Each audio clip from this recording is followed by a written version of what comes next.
इतिहास की किताबों में एक ऐसा नाम दर्ज है जिसकी गूंज सदियों से ठहरी हुई है।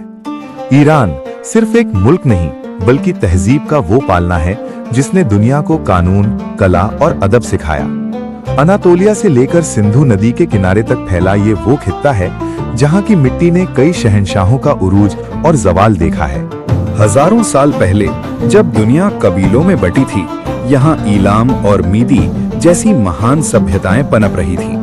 लेकिन असली दास्तान शुरू होती है 550 ईसा पूर्व में, जब साइरस द ग्रेट ने दुनिया की पहली सबसे बड़ी सल्तनत हखामनी साम्राज्य की बुनियाद रखी। ये वो दौर था जब दारा और खशियार्श ने यूनान से लोहा लिया। फिर आया सिकंदर आजम जिसने परसेपोलिस को आग की लपटों के हवाले कर दिया। पर ईरान की रूह नहीं मरी। पार्थियन और सासानिद सुल्तानों ने इसे फिर से खड़ा किया, जिन्होंने सदियों तक रोम की ताकतों को दीवार की तरह रोके रखा। 7वीं सदी में अरबों की फतह के साथ ईरान की तकदीर ने नई करवट ली। पारसी मजहब की जगह इस्लाम ने ले ली, लेकिन फारसी तहजीब नहीं बदली, बल्कि फारसी अदब और हुनर ने इस्लामी दुनिया को एक नया रंग दिया। ये सुनहरा दौर था जहां इब्न सीना और अल खवारिज्मी जैसे दानिशमंदों ने विज्ञान और गणित की दुनिया बदल दी। चंगेज खान के मंगोल घोड़ों की टापों ने इस सरजमीन को लहूलुहान किया, लेकिन ईरान ने अपने हमलावरों को ही अपनी संस्कृति में जज्ब यानी एब्जॉर्ब कर लिया। 16वीं सदी में सफवी खानदान ने ईरान को एक नई पहचान दी और शिया इस्लाम को रियासत का मजहब बनाया। लेकिन सफवीदों के उरूज के बाद ईरान की किस्मत ने कई पलटे खाए। 1736 में जब सफवी सल्तनत कमजोर हुई तो एक आंधी उठी जिसे दुनिया नादिर शाह के नाम से जानती है। नादिर शाह ने न केवल ईरान को संभाला, बल्कि उसने दिल्ली को लूटकर कोहिनूर और तख्ते ताउस पर कब्जा कर लिया। लेकिन नादिर शाह के बाद ईरान एक बार फिर बिखर गया।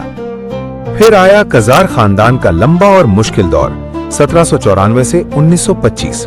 ये वो वक्त था जब ईरान की जमीन दो महान ताकतों रूस और बर्तानिया यानी ब्रिटेन के बीच एक बफर स्टेट बन गई। इस खींचतान को इतिहास में द ग्रेट गेम कहा गया। कजार बादशाह कमजोर थे। उन्होंने विदेशी ताकतों को तेल और तंबाकू के लिए बड़े बड़े कंसेशंस यानी ठेके दे दिए, जिसने आम ईरानियों में गुस्सा भर दिया। 1905 में पहली बार ईरान की आवाज गूंजी, कॉन्स्टिट्यूशनल रेवोल्यूशन। लोगों ने पहली बार बादशाह की ताकत पर लगाम लगाने के लिए मजलिस यानी संसद की मांग की। लेकिन ये आजादी ज्यादा दिन नहीं चली। पहले विश्व युद्ध ने ईरान को भुखमरी और तबाही के कगार पर खड़ा कर दिया। इस तबाही के बीच से एक फौजी निकला, रेजा खान। 1921 में एक तख्ता पलट के जरिए उन्होंने ताकत संभाली और 1925 में पहलवी राजवंश की नींव रखी। उनका सपना था ईरान को तुर्की के अतातुर्क की तरह एक मॉडर्न और सेक्युलर मुल्क बनाना। उन्होंने पुराने रिवाजों पर पाबंदी लगाई, मॉडर्न स्कूल खोले और 1935 में दुनिया को बता दिया कि अब ये पर्शिया नहीं बल्कि ईरान है। लेकिन ये मॉडर्नाइजेशन एक भारी कीमत पर आया। दूसरे विश्व युद्ध यानी WW2 में जब रेजा शाह ने हिटलर की तरफ झुकाव दिखाया तो रूस और बर्तानिया ने मिलकर 1941 में ईरान पर हमला कर दिया। रेजा शाह को कुर्सी छोड़नी पड़ी और उनके बेटे मोहम्मद रेजा शाह पहलवी को गद्दी पर बैठाया गया। अब ईरान एक ऐसे मोड़ पर था जहां नए बादशाह तो आ गए थे, लेकिन असली ताकत अभी भी विदेशी हाथों में थी, खास तौर पर ईरान का तेल। और यहाँ से शुरू होती है वो जंग जिसने ईरान को कठपुतली शासन से निकालकर राष्ट्रवाद की राह पर खड़ा किया। 1940 के दशक के अंत तक ईरान का तेल एंग्लो ईरानी ऑयल कंपनी के नियंत्रण में था, जो ब्रिटिश सरकार की थी। ईरान को अपने ही तेल के मुनाफे का बहुत छोटा हिस्सा मिलता था, जबकि ब्रिटिश सरकार उससे भारी मुनाफा कमा रही थी।